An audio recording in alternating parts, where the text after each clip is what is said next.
Good morning, everybody.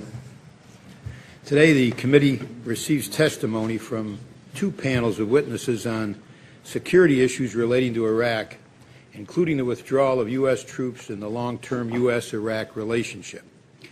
Our first panel consists of Secretary of Defense Leon Panetta and Chairman of the Joint Chiefs of Staff, General Martin Dempsey.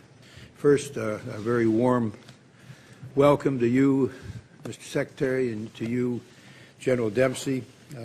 Last month, the President announced that all U.S. military forces would be coming home from Iraq by the end of this December, as required under the 2008 U.S.-Iraq Security Agreement, which had been agreed to by President George W. Bush and Prime Minister Maliki. Status of the residents at Camp Ashraf from the Iranian dissident group MEK remains unresolved. As the December 2011 deadline approaches, the administration needs to remain vigilant that the government of Iraq lives up to its commitments to provide for the safety of the Camp Ashraf residents until a resolution of their status can be reached. We need to make it clear to the government of Iraq that there cannot be a repeat of the deadly confrontation begun last April by Iraqi security forces against Camp Ashraf residents. Let me ask you about Afghanistan, General Dempsey. Did any commander recommend that all the surge forces be pulled out by September 2012? I honestly don't know, Senator, but... Well, let me tell you, the testimony is clear. No option was presented to the President in July to recover all surge forces by September 2012, and you put General Allen in a terrible spot the administration has. And I think it's no accident that the troops are coming home 2 months before his election in Afghanistan. And if you believe that to be true, as I do, I don't think it's an accident that we got to zero. Now, at the end of the day, we're at zero.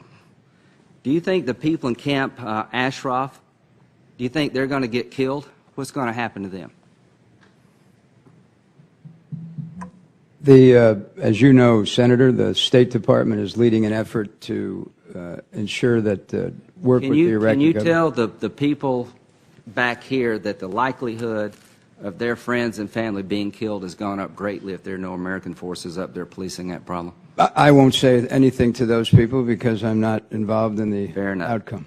Could I just say finally, on the Camp Ashraf issue, I know that the Secretary of Secretary of State is addressing this issue, but it is American troops that are protecting them now. I hope that you can give us some idea as to what disposition is going to be, because I think it's very clear that the lives of these people are at risk. And I thank you. I appreciate that. Thank you, Mr. Chairman. Well, I'm just on that point to turn it into a question, and maybe, General, this needs to be addressed to you too. There's obviously a greater risk to folks there unless the Iraqis keep a commitment. And what's going to be done to make sure, to the best of our ability, that they keep that commitment? And what about the question of removing them from the list, not them, but the organization from the terrorist list?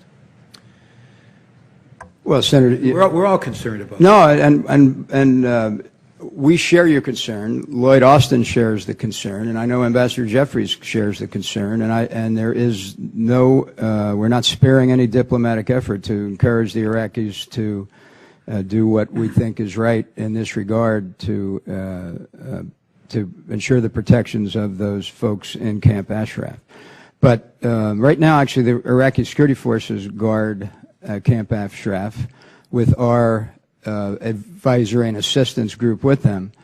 And so the concern when we do leave that capacity is a real one. And but I actually think we've got to put the pressure on the Iraqi government diplomatically to have the outcome we think is correct. Just assure them, if you would, that there's a real strong feeling around here that if they violate a commitment to protect those people, assuming that they're still there and that they're haven't been removed from the terrorist list so they can find other locations, that if they violate that commitment to us, that is going to have a severely negative impact on the relationship between I think I can speak here for the Congress, although I'm reluctant to ever say that. I think there's a lot of concern in the Congress about it, and this will, I believe, in my opinion, will severely negatively impact their relationship with the U.S. Congress. Let me leave it at that. Senator, I want to assure you that Ambassador Jeffrey has made that loud and clear, that point loud and clear to the Iraqis. Senator Lieberman. Thanks, Mr. Chairman. I'd add my voice, and I think you can speak for Congress, members of both parties in both houses, in expressing our concern about the safety of the people in Camp Ashraf. You know, this is one of a series of what I'd call what-ifs, which have different answers now that we're dealing with a sovereign Iraq. And we're going to be relying, I suppose this is true whether we had troops in Iraq or not, or outside, or in the neighborhood. We're going to be relying on diplomacy, cajoling. I mean, what if there's victimization, attacks on the people in Camp Ashraf? What if Sadr, who says he wants the U.S. Embassy out of Baghdad, begins to strike at the embassy beyond the capacity of the security forces? What if conflict breaks out between the Kurds and the Sunni Arabs at the fault line there in the north? I think I just leave that question, but because it's an answer that's going to be spelled out in our negotiations with them.